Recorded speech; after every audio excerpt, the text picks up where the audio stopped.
अनन्य प्रेम की प्राप्ति के लिए अब हम साधन बताते हैं।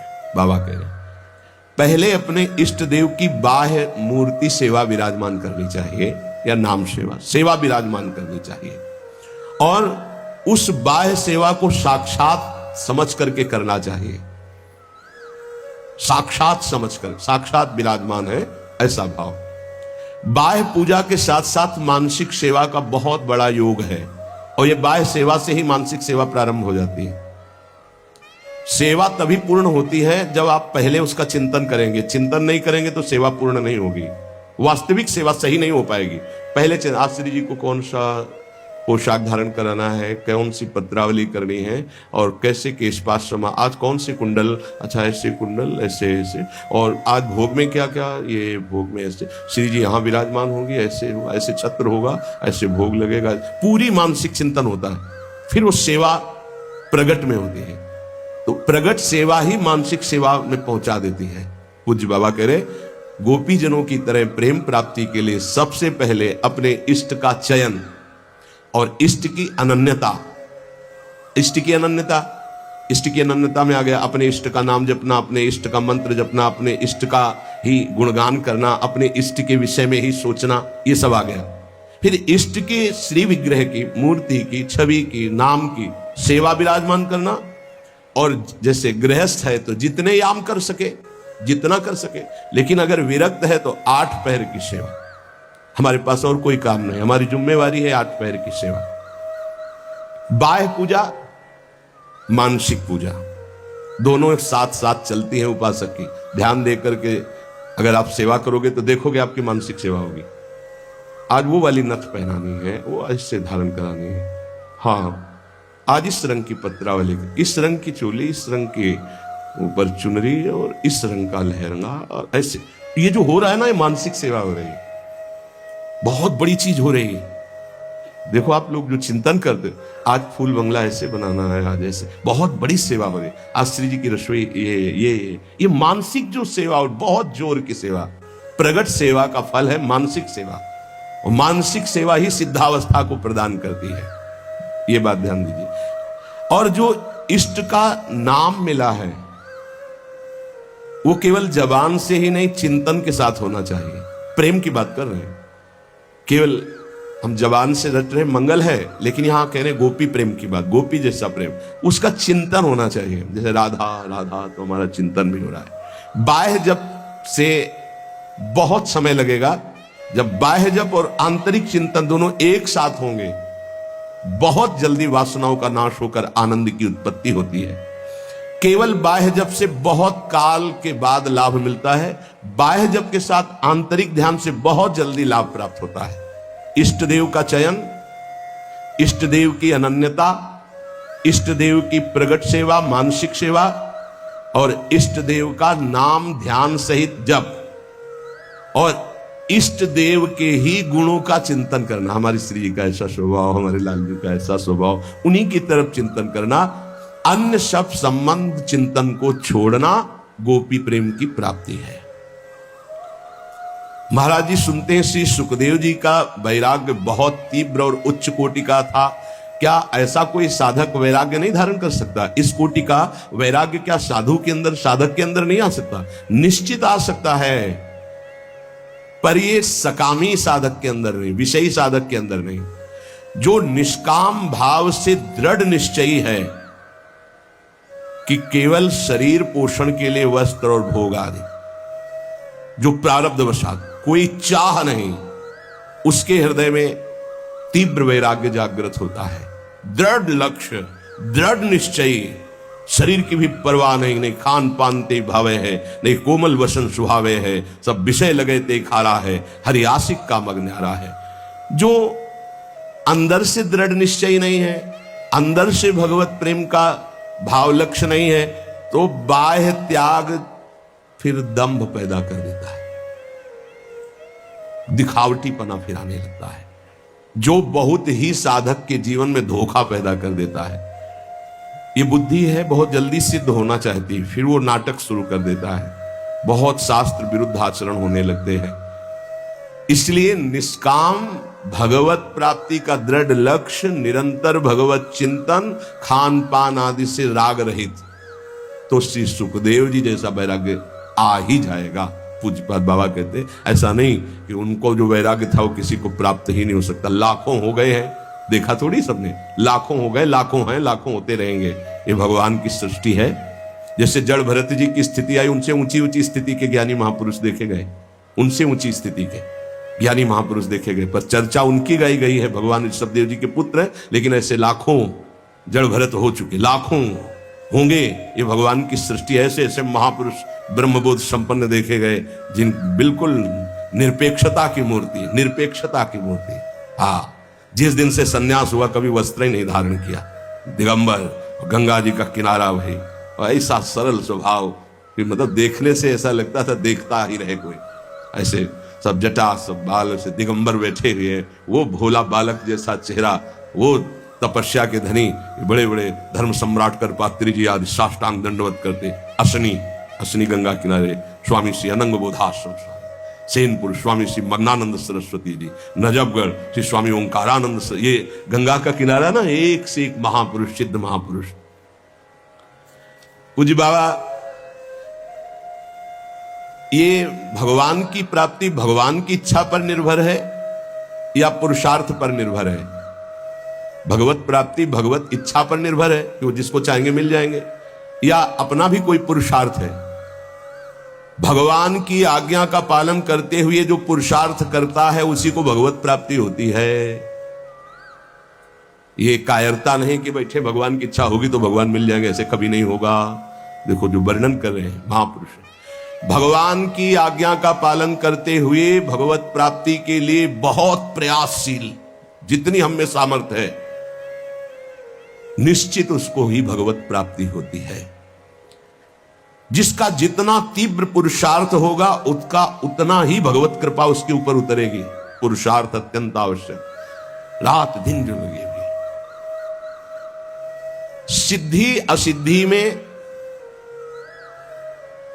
सम रहना है भगवान की इच्छा की बात, ये छोड़ दो भगवान का। फल की सिद्धि असिद्धि में हमारा प्रयास पूरा रहेगा, उसी को भगवत प्राप्ति होगी। सिद्धि असिद्धि में सम रहो, लाभ मिला कि नहीं मिला, फायदा हुआ कि नहीं, इस पर सम रहो, इस पर ध्यान मत दो। तुम पुरुषार्थ करते रहो, प्रयास करते रहो, निश्चित तुम्हें भगवत प्राप्ति हो जाएगी, पक्का। देखो ये पूरे जीवन की यात्रा की बात, ये 4 दिन में सुधरने वाले नहीं हैं। विश्वास हमारी बात पर करना, ये कोई छोटे मोटे शत्रु नहीं है, नहीं तो तुम्हारी साधना फिर ढीली हो जाएगी कि 2 साल हो गए, अभी तो हम काम विजयी नहीं हुए, क्रोध विजयी नहीं हुए, अभी हम लोभ विजयी नहीं हुए, मोह विजयी। छोड़ो ये सब बातें, तुम भजन का पुरुषार्थ करो। जैसी स्थिति है वैसे शांत रहो, शांति से ये नष्ट हो जाएंगे। निरंतर भगवान के स्मरण में लगे रहो। भक्तों की ये मान्यता फल पर होती है कि भगवान जैसा चाहे, लेकिन पुरुषार्थ पर नहीं। हमें जो समय, जो दिनचर्या, जो भजन, उस पर हम कायर बन करके नहीं बैठेंगे अब जैसा भगवान, नहीं। उसके लिए हमें जो गुरुदेव ने आज्ञा करी, जो दिनचर्या, जो भजन, उस पर तत्पर रहेंगे। आप बहुत जोर देते हैं भजन पर, तो भजन किसे कहते हैं? अर्थात हम किसको माने कि भजन हो रहा है? उत्तर, अंतःकरण में निरंतर अपने इष्ट का गाढ़ चिंतन होना भजन कहा जाता है। अंतःकरण शब्द बोला है, यहां से गाढ़ चिंतन होना, निरंतर भजन कहते हैं, जिसे भगवदाकार वृत्ति, उसे भजन कहते हैं। दूसरा भजन का अर्थ है सेव्य को सुख पहुंचाना, सेवा, भज धातु सेवायाम। उपासक 2 ये बातें पकड़े रहता है, उसे भजनानंदी कहते हैं। अंतःकरण से अपने इष्ट का गाढ़ चिंतन, वो रूप का हो, नाम का हो, मंत्र का हो, और शरीर से प्रकट सेवा में प्रतिपल लगे रहना, ये 2 वृत्ति जिसके अंदर है वो भजनानंदी है। सेवा में चाहे वो गृहस्थी की सेवा हो, व्यापार हो, नौकरी हो, किसानी हो, या विरक्ति की सेवा में जो भी सेवाएं हैं, शरीर से प्रतिपल सेव्य को सुख पहुंचाने के लिए सेवा, और हृदय से प्रतिपल आराध्य देव का स्मरण, इसी का नाम भजन है। और यही भजन परमानंद प्रदान करता है, यही भजन महापुरुष बना देता है, यही सेव्य के समान कर देता है।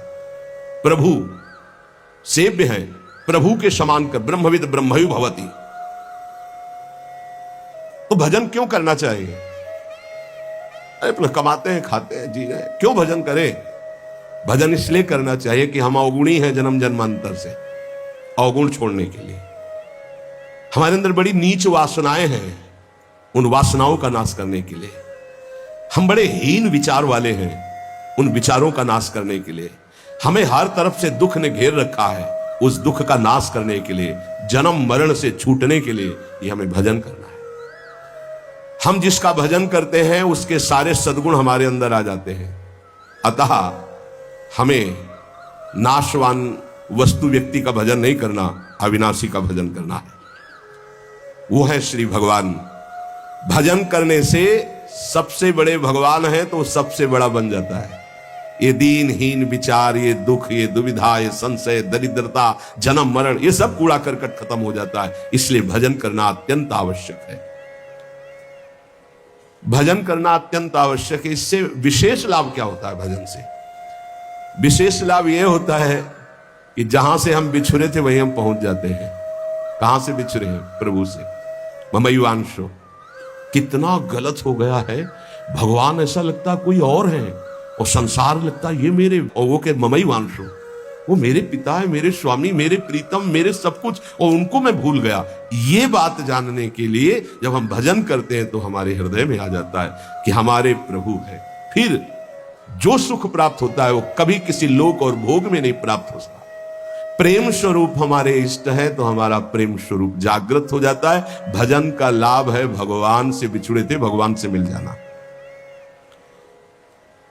अगर भजन ना करे तो, पहले कहा भजन क्यों करना चाहिए, अब कह रहे हैं अगर भजन ना करे तो, अगर भजन नहीं करोगे तो विषय फंसा लेंगे, काम क्रोध लोभ मोह मद, और तुम्हारी दुर्गति कर देंगे।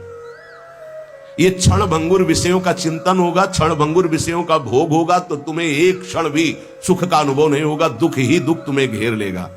अतः निरंतर भजन करने के लिए इसीलिए कहा जाता है कि कोई विषय चिंतन न बने, कोई विषय क्रिया ना हो, कोई विषय हमें दुख में फंसा ना पावे। सबसे बड़ा लाभ निरंतर भजन है। भजन करने का अधिकारी कौन है? बहुत बड़े ज्ञानी प्रश्नकर्ता श्री अखंडानंद सरस्वती जी। भजन करने का अधिकारी कौन है बाबा? सब भजन करने के अधिकारी, सबका अधिकार है भजन करने। बाल बच्चा कोई भी, पुरुष नपुंसक नारी वा, जीव चराचर कोय, सर्वभाव भज कपट तज मोहि परम प्रिय सोय। बाबा ये भजन करने वालों में भी पाप कर्म देखे जाते हैं, ये क्यों नहीं छूटते हैं? भजन तो सब पापों का नाश कर देता है, फिर भजन करने वालों से पाप कर्म क्यों नहीं छूटते? क्योंकि वो सही भजन नहीं करते। बहुत ध्यान से समझना। वो विषय चिंतन करते हैं, विषय भोग करते हैं, उस समय भजन छोड़ देते हैं, जिससे पाप बनता है, भजन में अरुचि होती है। हम इसीलिए तो कह रहे हैं निरंतर भजन करो, विषय चिंतन मत करो। जो भजन भी करता है और विषय चिंतन और विषय भोग भी करता है, उसको जन्म जन्मांतर लग जाएंगे, बाबा कह रहे हैं। क्योंकि जन्म जन्मांतर इसी से होते चले आ रहे हैं, बार बार विषय चिंतन, बार बार विषय भोग। इसीलिए तो हम कहते हैं भैया एक जन्म का सारा मेहनत समय इस बात में लगा लो कि विषय चिंतन न होने पावे, पाप कर्म न होने पावे, भजन बन जाए। हम अगर एक जन्म प्रभु को दे देते तो अनंत जन्मों की बिगड़ी बन जाती, तो घाटा थोड़ी है, लाभ ही लाभ है। जितना समय भजन नहीं करेंगे उतना समय मन विषय चिंतन करेगा और आपके द्वारा पाप कर्म हो ही जाएगा। पाप कर्म होगा तो सबसे पहले गुरु में अश्रद्धा होगी, फिर इष्ट भजन में अरुचि होगी। ये उसका लक्ष्य। कहीं भी अपराध करो, वो पहले आपके गुरु संबंध को तोड़ेगा, तभी तुम्हारे ऊपर प्रहार कर सकता है। नहीं, गुरु कृपा पात्र पर प्रहार नहीं कर सकती माया। पहला कार्य करेगी, गुरु संबंध छुड़वाएगी, इष्ट चिंतन छुड़वाएगी। इसलिए हम कहते हैं जितना जितना समय तुम विषय चिंतन में देते हो, अगर वो भी भजन में दे दो तो पाप छूट जाएंगे, नहीं तो पाप कर्म होते रहेंगे, भजन का अनुभव नहीं होगा। कहा जाता है कि भजन करने वाला एकांत सेवन करे। इसका मतलब क्या होता है? क्योंकि हम जब वृत्ति को एक ईश्वर में, प्रभु में लगाना चाहते हैं, तो यदि हम ज्यादा भजन विरोधी व्यक्तियों का संग करेंगे, व्यवहार करेंगे, खान पान करेंगे, तो हमारी वृत्ति भजन में नहीं लगेगी। हमारा खान पान, हमारा व्यवहार एकांतिक होना चाहिए। कैसा एकांतिक? हम 501 ही प्रभु का नाम जपने वाले पा रहे हैं तो हम अकेले पा रहे हैं, ऐसा समझ लो।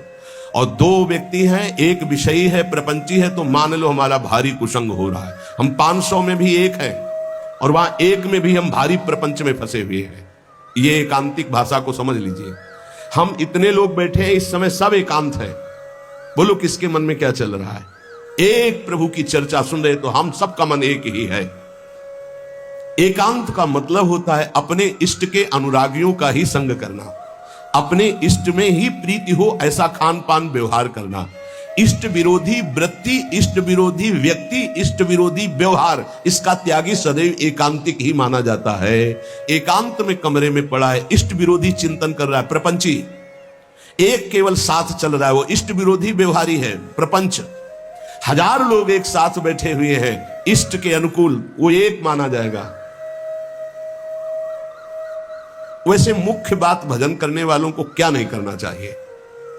तो मुख्य बात है प्रवृत्ति में रहने वाले लोगों का संग नहीं करना चाहिए। प्रवृत्ति विषय भोगों में। पूज्य स्वामी जी ने पूछा भजन करने वाले को मुख्य सावधानी क्या रखनी चाहिए? तो बोले मुख्य सावधानी है कि प्रवृत्ति में रहने वालों का संग नहीं करना चाहिए भजनानंदी को। क्यों? एक प्रवृत्ति देखी मैथुन धर्म की सौभरी जी ने, तो 50 ब्याह किए। तब उन्होंने श्लोक लिखा, संगम त्यजेत मिथुन व्रतिनाम मुमुक्षु सर्वात्मना न विसजेत बहिरिंद्रियाणि। अय मुमुक्षु, संसार से मुक्त होने वाले साधक, ये जो मैथुन प्रवृत्ति में युक्त जन है, इनका संग भूल के भी मत करना। उनमें परमाणु है ऐसे, वो तुम्हारे को विचलित कर देंगे, तुम्हारे भजन को छीन लेंगे, तुम्हारा भजन का मार्ग अवरुद्ध हो जाएगा। संगम त्यजेत मिथुन व्रति नाम, यही बाबा ने बताया। भजन करने वालों को विशेष त्याग की बात क्या है? क्या ऐसा है जो उनको बिल्कुल नहीं करना चाहिए? तो बोले जो प्रवृत्ति में, संसार के भोगों में है, निवृत्ति मार्ग के उपासक, भगवत प्राप्ति के मार्ग के उपासक, उनका संग नहीं करना, उनके साथ चलना, उनसे संभाषण करना। ऐसा अगर भगवत चर्चा जनित प्रश्न है, आप उत्तर देने की क्षमता रखते हैं, इसके बाद राग नहीं करेंगे। क्षमता का मतलब समझते हो? जैसे हम आपसे संभाषण किया, अब आपकी याद नहीं आनी चाहिए संभाषण हटने के बाद। अगर आपकी छवि आई हमारे दिमाग में, आपका चिंतन हुआ, तो इसका मतलब आप अभी अधिकारी नहीं हैं। लाखों से संभाषण हो लेकिन सब में राधा वल्लभ लाल की ही स्मृति रहे, राधा वल्लभ लाल एकांतिक में ध्यान में रहने चाहिए, एक भी छवि बाहरी नहीं आनी चाहिए, तब वो अधिकार प्राप्त होता है समाज सेवा का उपासक को। अधिकाधिक भजन में प्रवृत्ति करने वाले को ऐसे संग का त्याग करना चाहिए। बहुत जोरदार का संग होता है प्रपंच का। जैसे संत संग की महिमा है, ऐसे प्रवृत्ति मार्ग के संग की भी महिमा है। सीधे प्रवृत्ति में उतार देते, सीधे प्रवृत्ति में। बहुत सावधान, बहुत सावधान। ये महापुरुष जन ऐसे नहीं बोल रहे, बहुत सावधान। प्रवृत्ति मार्ग के जनों का संग करना सबसे ज्यादा त्याज्य विषय भजन करने वालों को है, यह ध्यान रखें। बहुत तरह से फंसा हो जाते, बहुत तरह से जलना पड़ता है, जलना पड़ता है। महसूस होता है कि हमने गलत किया, जो हमने स्वीकार किया वो गलत किया, महसूस होता है। पर एक बार स्वीकृति हो गई तो कुछ भी हो, इनका बेड़ा पार होना चाहिए। जिद्दी स्वभाव संतों का होता है, पर महसूस होता है। जब तक वैराग्य की प्रबल भूख न जागृत हो जाए और जब तक भगवत प्राप्ति का दृढ़ लक्ष्य न हो जाए, तब तक संग नहीं करना चाहिए। रंग जो है वही चढ़ेगा जैसा हम करते हैं। महाराज सकाम भक्ति सुनते हैं और निष्काम भक्ति सुनते हैं, तो इसका क्या मतलब है? सकाम भक्ति और निष्काम भक्ति का अंतर क्या है? जो केवल प्रभु को चाहता है उसे निष्काम भक्त कहते हैं, और जो प्रभु से चाहता है उसे सकाम भक्त कहते हैं।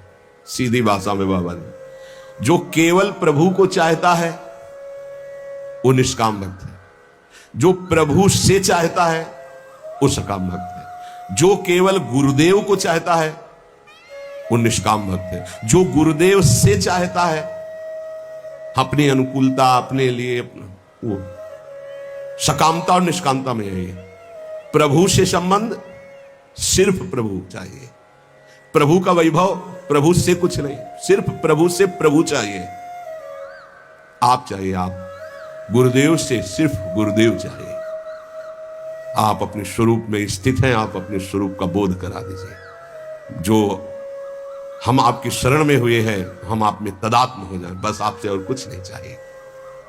केवल प्रभु से कोई चाहना, प्रभु से प्यार ना होना सकामियों का लक्षण है।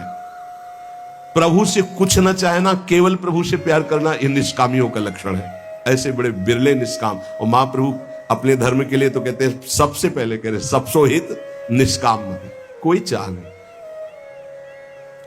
सुना है कि परा भक्ति और ज्ञान में कुछ अंतर रहता है या नहीं? आपका क्या विचार है? क्योंकि पराभक्ति और ज्ञान दोनों अलग अलग है, पर है क्या? तो हम तो नारायण स्वामी के विचार को ही स्वीकार करते हैं। पूज्य बाबा कह रहे हैं, पराभक्ति और ज्ञान में तनिको नाही भेद, नारायण मुख्य